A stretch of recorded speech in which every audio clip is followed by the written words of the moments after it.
ஒரு சின்ன பிரச்சனையா உடனே என்ன செய்யுங்க, ஜெபம் பண்ணி, ஆண்டவரே நான் என்ன செய்யணும், என்ன பண்ணணும், அந்த ஞானத்தை கேளுங்க. சாலமோன் கேட்டால், ஆண்டவரே எனக்கு ஞானத்தை வேணும் என்று கேட்கும் போது அந்த ஞானத்தை கர்த்தர் கொடுத்தார்.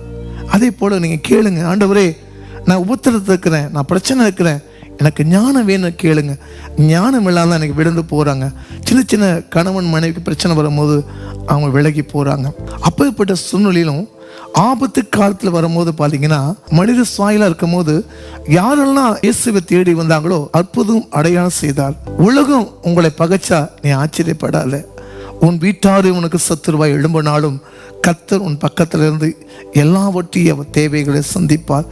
எந்த பிரச்சனை வந்தாலும் சரி, உனக்கு முடிவு கர்த்தர்கிட்டதான் கேட்டுக்கொள்ளணும். நீங்கள் கேட்டு பாருங்களேன். நீங்கள் எத்தனை மனுஷிகமாய் ஓடி ஓடி நீங்கள் போனீங்களே, இன்னைக்கு கர்த்தர்கிட்ட கேளுங்க.